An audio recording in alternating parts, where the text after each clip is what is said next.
She almost didn't recognize him as human. That was the worst part. Not the laughter from the next table. Not the way the waiter's smile tightened. Not even the way her own voice, cool, polished, surgically precise, cut him open in front of strangers. It was the look in his eyes. The moment when hope flickered and went out. Olivia Stanton had built her life on reading people. As the youngest CEO in the history of Stanton Biotech, she negotiated million-dollar deals without blinking.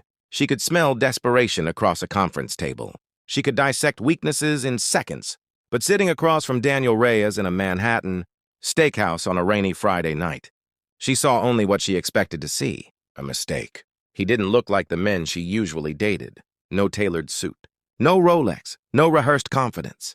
His navy button-down had been ironed carefully, but not professionally. His shoes were polished, but worn at the edges. She'd agreed to the blind date as a favor to her college friend Marissa, who insisted Daniel was solid and different in a good way. Different wasn't what Olivia wanted. She wanted equal. She wanted power. She wanted someone who understood what it meant to command a room at Forbes panels and charity galas and board meetings. Daniel arrived 5 minutes early. He stood when she approached the table. His smile was warm, nervous, but genuine. "Olivia? Hi, I'm Daniel." He pulled her chair out. That should have been her first clue. They ordered drinks. She chose a rare Cabernet. He asked for water. Water. "You don't drink?" she asked. "Not anymore," he said simply. "Gotta stay sharp." "For what?" He hesitated. "Life, I guess." She glanced at his hands, calloused, slightly scarred, not soft like an executive's. "So," she began, crossing her legs, "Marissa said you work in construction?" "Mostly restoration and specialized builds," he said. "Independent contracts. I pick up projects around the city." "Ah," she nodded slowly.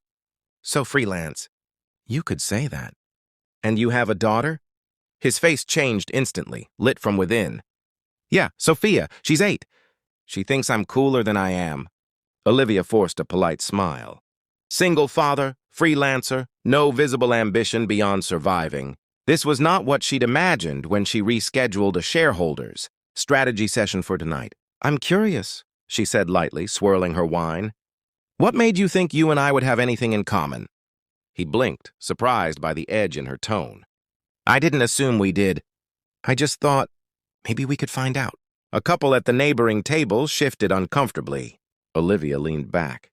"Daniel, I manage a multi-billion-dollar biotech firm.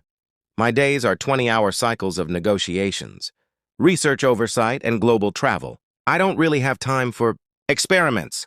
The word hung between them. He swallowed. "I'm not an experiment." "No," she said coolly.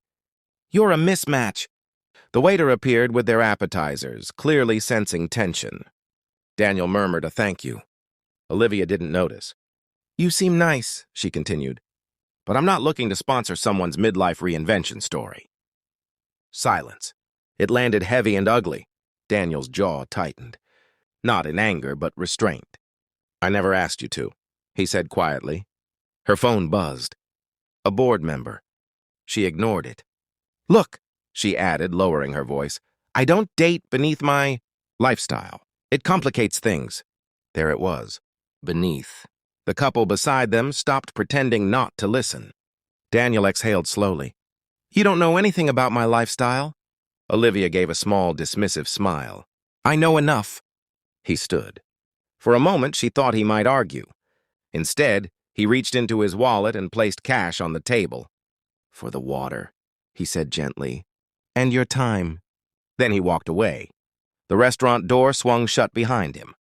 Olivia felt something unfamiliar twist in her chest, but she crushed it. She signaled for the check, ready to return to the world where she was respected, admired, untouchable. That's when the glass shattered. At first it was just a crash from the kitchen. Then shouting. Then smoke. Thick, black, fast-moving smoke. Someone screamed. The lights flickered once, twice, then went out completely.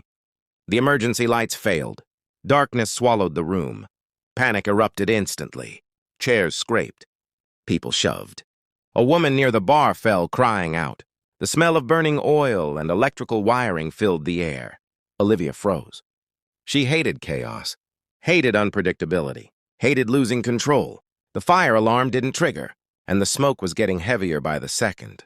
"Stay low!" a voice shouted from somewhere near the entrance. A familiar voice. Daniel. He had come back. She could barely see him through the haze, but she heard the command in his tone, steady, authoritative, trained.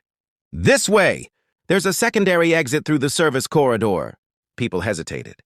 No one wanted to follow a stranger. Daniel moved fast.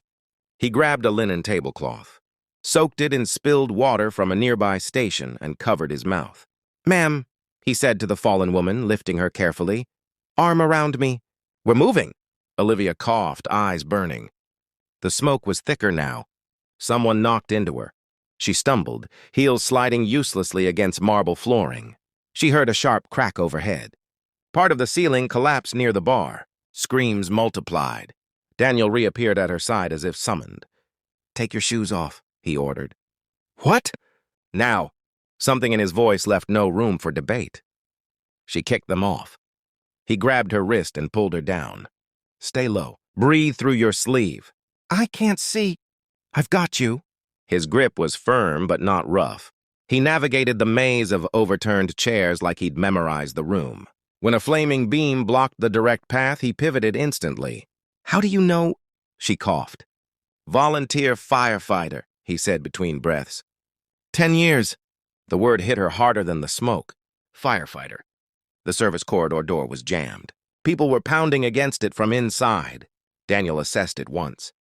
Then he stepped back and kicked near the hinge, precisely, not wildly. The door burst open. Cooler air rushed in. He ushered people through first. Always first. When Olivia's legs buckled from smoke inhalation, he caught her. "Hey, stay with me." The world blurred at the edges. She felt herself lifted. Carried. Strong arms through chaos, through heat, through her own arrogance. The next thing she knew, cold rain hit her face. Sirens wailed in the distance. Fire trucks from the fire department of New York screeched to a stop. Paramedics rushed forward. Daniel set her down gently on the sidewalk. She stared up at him, dazed. His shirt was streaked with soot. His forearm was blistered where a spark had caught him. "You're burned," she whispered. "I've had worse," he said with a faint smile. Paramedics tried to pull him aside, but he shook his head. "Check her first." Olivia watched him move, calmly directing responders about who was still inside, describing the kitchen layout, identifying structural weak points. They listened, because he knew what he was talking about, because he wasn't beneath anyone. When it was over, when everyone was accounted for and the flames were under control, Daniel finally sat on the curb, exhausted, invisible again. Reporters began to gather. Someone pointed at him. Word spread quickly. Off-duty firefighter saves restaurant full of patrons. A paramedic wrapped his arm. Olivia walked toward him slowly, barefoot on wet pavement. For the first time in years, she didn't know what to say. "You went back," she said finally. He shrugged. "Couldn't leave people in there." "You didn't have to come back for me?" "I didn't come back for you," he said honestly. "I came back because it was the right thing." The words weren't cruel. They were clean. She swallowed. "I was wrong." He studied her face, searching for sarcasm. There was none. "I judged you," she continued, voice shaking more than she liked. "I saw what I expected to see, not what was there." Rain slicked his dark hair against his forehead. "You saw a guy without a suit," he said quietly. "That's okay. Most people do." "No," she said. "It's not." A news camera flashed nearby. "You saved my life," she whispered. He gave a small, tired smile. "I just did my job." "You said construction." "Restoration," he corrected gently. "Old buildings. Historic ones. Reinforcement work. Fire recovery. I started after my wife died in a warehouse blaze. I figured if I could rebuild what fire takes, maybe it wouldn't feel so final." Her chest tightened. She hadn't asked. She hadn't wanted to know. "I'm sorry," she breathed. He nodded. "I don't need you to feel bad," he said. "Just next time, maybe ask before you decide who someone is." The simplicity of it undid her. Sirens faded. The rain softened. For the first time in a long time, Olivia Stanton felt small, not in status, but in spirit, and she realized something terrifying. He had more integrity in his worn boots than she had in her corner office. "Daniel," she said softly, "can I try again?" He looked at her for a long moment. "I don't need a rescue," he said. "And I don't need a project." "I know," she replied. "I need to be better." A beat of silence. Then unexpectedly he laughed, a warm, human sound that cut through the smoke still lingering in the air. "Well," he said, standing carefully, "that's a start." She reached down, picked up her ruined heels, and walked beside him toward the ambulances. No entourage, no titles, no ego, just two people in the rain. And somewhere in the city, an 8-year-old girl would hug her father a little tighter that night. And somewhere in Olivia's guarded executive heart, a door had been kicked open, precisely, not wildly, the way a real hero does it. Not with wealth, not with status, but with quiet, relentless humanity